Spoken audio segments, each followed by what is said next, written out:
ලුණු වලටත් එහෙමයි. ඔය මේ අර්චුනා ඔයා මාර චූර්ණයක් ගත්ත ගිහිල්ලා අලිමංකඩ ලුණු ෆැක්ටරිය වෙහිච්ච වෙලා මොකද්ද ලුණු ෆැක්ටරියේ උද්ඝෝෂණයක් හදුවා මේගොල්ලෝ. හදලා මේගොල්ලෝ කියනවා මොකද්ද? එතන ඉන්න සේවකයෝ 10 දෙනෙක් විතර අරගෙන ඒගොල්ලෝ කියනවා වාඩියෙන් මං කියන්න. හරිද? මං කියන්න. ඒගොල්ලෝ කියනවා හරිද? මේගොල්ලෝ ගිහිල්ලා කිව්වේ මොකදද?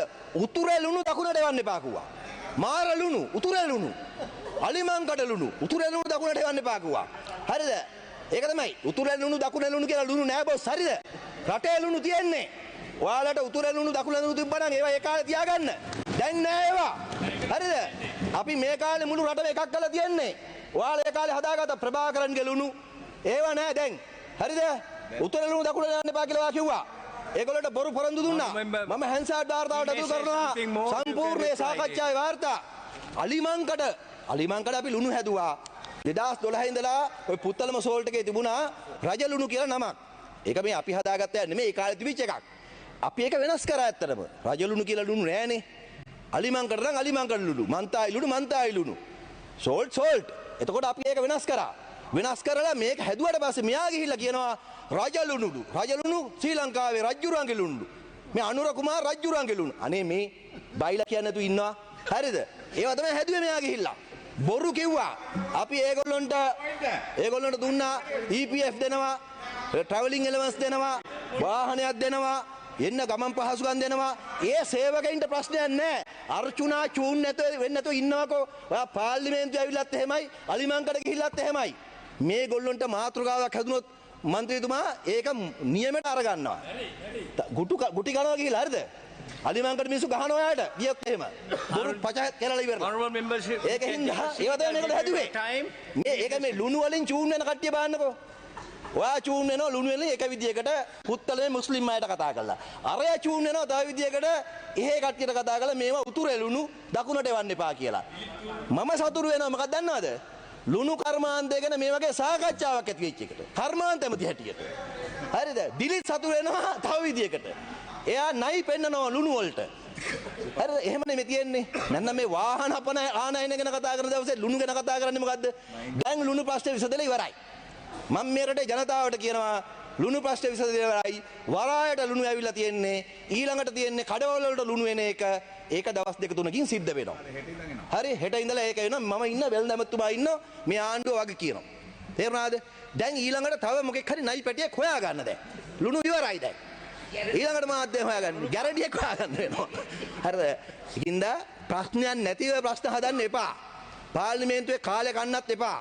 දවස් 3ක් මේ ලුණු ගැන කතා වුණා. දැන් ඇති. බොහොම ස්තුතියි. Yes, honourable member, you may have a minute. Thank you, Deputy Speaker. මට කියලා තියෙනවා මම මේ එලිෆන්ට් පාස් එකේ තිබ්බ ප්‍රභාකරන්ගේ ලුණු කිව්වාලු. ඒක දකුණටගේ මම දැන් ආපහු සිංහලෙන් කියන්න. ඔයාලා සිංහලෙන් කිව්වොත් තේරෙනවානේ. එතකොට සිංහලෙන් කියනනම් එහෙම උතුරයි නගිනහිරයි කියලා ලුණු මුකුත් නැහැ. ඒක ගැන මම කතා කරේවත් නැහැ. මේක ප්‍රිවිලේජ් ඉෂුව එකක් රේස් කරන්න පුළුවන්. ඩිෆර්මේෂන් එකක් බලන්න මේ 190 ෆිනයිල් කෝඩ් සෙක්ෂන් එකේ මන්ත්‍රීතුමා කෙනෙක් කතා කරපු නැති එකක් කතා කරොත් ඩිෆර්මේෂන් එකක් ප්‍රිවිලේජ් ඉෂුව එකක් කරුණාකරලා your Deputy Speaker මට ප්‍රිවිලේජ් ඉෂුව එකක් රේස් කරන්න දෙන්න දෙවෙනි එකක් තමයි මේ රටේ මම අපි කවදා honorable speaker එම කවදාවත් කොහෙද දැනකවදාවත් මම කිව්වේ නැහැ මේක රජලුණු රාජලුණු ඒක කිව්ව කවදාවත් කිව්වේ නැහැ එතන ඉන්න මිනිස්සු උද්ඝෝෂණ කරනවා මේගොල්ලෝ ජොබ් එකකින් එළවලා තියෙනවා එතකොට මම 27-2 දාලා තියෙනවා deputy speaker ඒගොල්ලෝගේ ජොබ් එක අයින් කරන්න එපා කියලා විතරයි කතා කරේ මම කිව්වේ නැහැ මේක කොටිගෙලුණු උතුරලුණු දකුණට ගෙයින්න දකුණට පැක් කරන්න ලස්සනට අඩුම ගන්නට විකුණන්න ඒකට අපි උදව්වක් කරන්න කියලා දෙන්නේ මේක Deputy Speaker, let me raise this concern as a privilege issue. If you go to the section B, section A, on 23rd of Privilege Act, that says clearly, if any member shall raise a defamation statement, is section 8, he will be punished under the Penal Code, section 190. I will raise this question as a privilege issue. This is a serious concern. Mama single කියන්න මගේ my brother promise කවදාවත් කිව්වේ නැහැ. Please don't do that. ඔයාට කතා කරන්න ඕන මීඩියාට එන්න ඕන මගේ ළඟට එන්න. මගේ ළඟට ආවොත් ලස්සනට මීඩියාවට පේනවා. හැබැයි උතන ඉන්න මෙහෙම ජරා කතා කියන්න එපා. ඔහේ එක අවස්ථාවක් honorable speaker. You have to make a request to the speaker in writing, please. Yeah. Okay. Okay, you have made your point clear, honorable member. Please take your seat. Arjuna මේ අර්ජුනා ප්‍රිවිලේජ් ඇක්ට් එක කියවලා තියෙන එක ගැන මම හරි සතුටු වෙනවා. හරිද? දැන් ඉතින් ප්‍රිවිලේජ් ඇක්ට් එකට අනුවම වැඩ කරන්න කියලා ඉල්ලීමක් කරනවා. ඊළඟට මම මේ කියන්නේ Honorable member, please take a seat. You have made your point clear and I have told you. හරි. I have told you the procedure. එයා ප්‍රිවිලේජ් ඇක්ට් එක කියවලා ස්ටඩි කරලා එන එක ගැන මම සතුටු වෙනවා. මොකද අපේ කාලි ඉතුරු වෙනවනේ එතකොට. හැබැයි ඒකට අනුවම කටයුතු කරනවා නම් තවත් හොඳයි. මම කිව්වේ මේගොල්ලෝන් ගෙනල්ලා මතු කරපු දේවල් සේවකයොත් එක්ක සාකච්ඡා කරපු මිනිත්ස් අනුව. මම ඒක ටේබල් කරා හැන්සාට් කරා. ඒකේ දෙවෙනි කාරණේ මොකද්ද තියෙන්නේ? transferring salt to other part of the country. අන්න ඒකේ ඔයගොල්ලෝ මතු කරලා දේ තමයි මේ උතුරේ ලුණු දකුණට එවන්න එපා කියන එක. ඒවා අතිශය කැත කතා. දෙක ඊළඟට මෙයාලා කියනවා තව එකක් 16 වෙනි කාරණේ 11 වෙනි කාරණේ change the manager. අපේ මැනේජර් මාරු කරන්න කියනවා. හේතුව මොකක්ද දන්නවද? එයා කිලිනොච්චි කෙනෙක් නිසා. කිලිනොච්චි කෙනෙක් නිසා මාරු කරන්නලු මෙයා යාපනයේ කෙනෙක් නෙමෙයි කියලා. එහෙම කරන්න පුළුවන්ද? ඒ මැනේජර්ගේ වැරද්දක් තියෙනවා නම් මාරු කරන එක හරි. මේක මේ කියන්නේ අලිබංකට ඉන්න ඕනකම තියෙන යාපනයේ කට්ටිය විතරයි. කිලිනොච්චියේ ඉන්න දක්ෂ මිනිහෙකුටවත් එතන ගිහලා වැඩ කරන්න බෑ. අපි 3 months අරන් තියනවා. එයාගේ මොන හරි වැරද්දක් තියෙනවා නම් අපි ඒකට ක්‍රියාමාර්ග ගන්නවා. එහෙම නැතුව කිලිනොච්චි කෙනෙකුට යාපනයේ ඉන්න බෑ කියලා නීතියක් නෑ බොස්. හරිද? ඒවා තියාගන්න එපා. ඕගොල්ලෝ අඩුතරමේ රැකියාවක් කරනකොටවත් අසාධාරණ විදිහට සලකන්න එපා ඒ වගේ. කිලිනොච්චි කෙනාට යාපනයේ ජොබ් ගන්න බැරි මොකද? මොකද හේතුව? ඔයා කියනවා ඒක. ඔයා දොස්තර කෙනෙක් නේද? දොස්තර කොන් දොස්තරද ඔයා? කිලිනොච්චි කෙනෙකුට යාපනයේ ජොබ් එකක් ගන්න විරුද්ධ වෙනවා මේගොල්ලෝ. ඒ තරම් මිනිස්සු මේගොල්ලෝ. මේවා රටට පේන්න ඕන.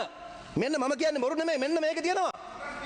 කිලිනොච්චි කෙනාට යාපනයේ ජොබ් එකක් ගන්න බැරි මොකද කියනවා? අර්චුනා කිලිනොච්චි කෙනා යාපනයේ ජොබ් එකක් ගන්න එපාලු. කිලිනොච්චි මන්ත්‍රීවරු ඉන්නවා මේක දන්නේ නැද්ද? කිලිනොච්චි කෙනාට යාපනයේ ජොබ් එකක් ගන්න බැරි මොකද? මොකද්ද වෙනස? කතා කරන භාෂාවද? ආගමද? ආගම හින්දු. කතා කරන්නේ දෙමළ. ඔයගොල්ලෝගේ අසාධාරණ එහෙමයි. Okay, honorable member. I have told you, honorable member, you can make a privilege issue in writing to the honorable speaker. Okay. ආරය දාන්න මම ඉල්ලලා තියෙනවා මෙහි එලිෆන්ට් පාස් එකේ හිටපේ මැනේජර් මන්නාරමට දාලා මන්නාරම හිටපේ මේගොල්ලෝගේ ට්‍රේඩ් යූනියන් කාර්යාව ගෙනල්ලා මේකට දාලා මිනිස්සු උද්ඝෝෂණ කරනවා ඒක ලියලා තියන්නේ මම කිව්වා නෑ සර් කවදාවත් ඒ බාර පට්ටපල් බොරුවක් කියන්නේ මේක මේ කවදාවත් අපි ඇවිල්ලා කියන සර් මගේ my wife is a single how come I can be racist how come මනානපුරි ප්‍රදේශවාදම් කරන්නේ බොරු කියන්න එපා බොරු කියන්න එපා මම පාර්ලිමේන්තුවේ Okay. Honorable